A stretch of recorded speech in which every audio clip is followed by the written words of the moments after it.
வீட்ல குழந்தைங்க துருதுருன்னு இருக்காங்களா? அந்த எனர்ஜிய எப்படி ஆக்கப்பூர்வமா மாத்துறதுன்னு இந்த பதிவுல பார்க்கலாம் வாங்க. ஃபர்னிச்சர்லாம் உடையுதா? அதுக்கு குழந்தைங்க காரணம் இல்ல. அவங்களோட அந்த எக்ஸ்ட்ரா எனர்ஜி திசை மாறி போறது தான் உண்மையான காரணம். பொருட்களை சேதப்படுத்துறதுக்கு பதிலா அந்த எனர்ஜியை வேற நல்ல விஷயங்களை நம்ம திருப்பி விடணும். அது ரொம்ப முக்கியம். இதையே வீடு, பள்ளி, அப்புறம் நன்னடத்துன்னு 3 விதமா எப்படி பிரிக்கலான்னு இப்போ டக்குன்னு பாத்திரலாம். முதல்ல வீடு. குழந்தைங்கள சுகத்துல ஜாலியா புஷ்அப்ஸ் பண்ண வைங்க. அவங்க எனர்ஜி சூப்பரா குறையும் பாருங்க. இல்லனா வீட்டை கூட்டுற மாதிரியோ ரிப்பேர் பண்ற மாதிரியோ கேம்ஸ் விளையாட வைக்கலாம். செம்ம ட்ரிக் இது.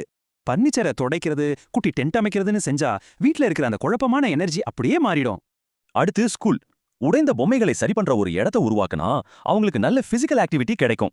டீச்சர்ஸ் என்ன பண்ணலாம்? குஷன் வச்சு வீடு கட்டவோ இல்ல டான்ஸ் மேட்ஸோ யூஸ் பண்ண வைக்கலாம். சுத்தம் பண்ற மாதிரி நடிக்கிறது, பொம்மை பர்னிச்சர் கேம்ஸ்லாம் வகுப்பறைய எப்பவுமே ரொம்ப ஆக்டிவா பாசிட்டிவா வச்சிருக்கோம். இதுல 3 ஸ்டெப்ஸ் தான்.